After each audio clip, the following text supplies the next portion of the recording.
This tutorial video is designed to accompany the worksheet for lesson 15 of Learn Your Scales and Arpeggios for Saxophone, in which we return to the chromatic scale which was first covered in lesson 10.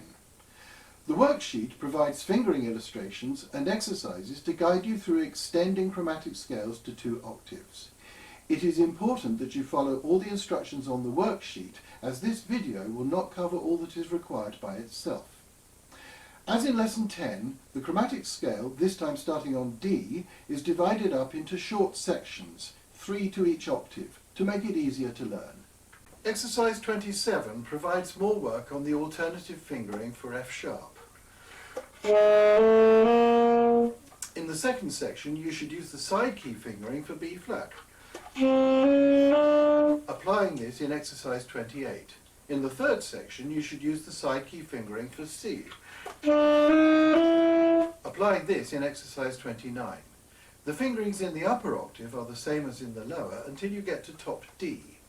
In the top section, you should continue to use the side key fingering for C. Exercise 30 helps with this. Learning the scale in sections in this way encourages you to think of the scale rhythmically, as this will help you with learning and technical control. Chromatic scales are written out on the worksheet in semiquavers in 3/4 time. A note in the worksheet explains that you can, alternatively, think of the scale in triplets, with 4 groups of 3 notes to the octave. Here is the chromatic scale starting on D in 3 groups of 4 to the octave, and I'll count in. 1, 2, 3, 4.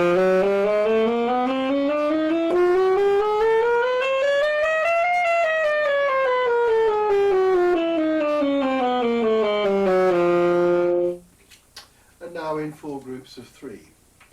1, 2, 3, 4.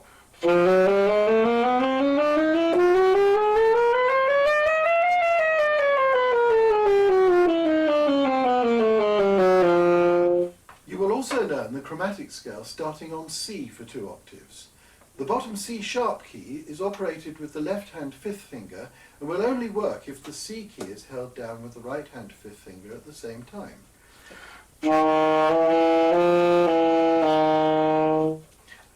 This is, of course, essentially the same scale as the D chromatic, and the lower octave after the first 2 notes is fingered exactly the same way as the second octave. Exercise 31 is a truncated version of the work covered by exercises 27 to 30. Here is the chromatic scale starting on C for 2 octaves.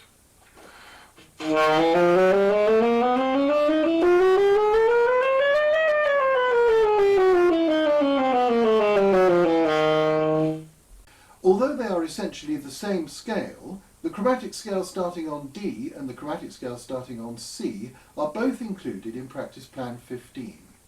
It is important to practice chromatic scales starting on different notes because the strong beats will fall in different places depending on where you start. Don't try to move on to lesson 16 until you can play the chromatic scales quickly and effortlessly.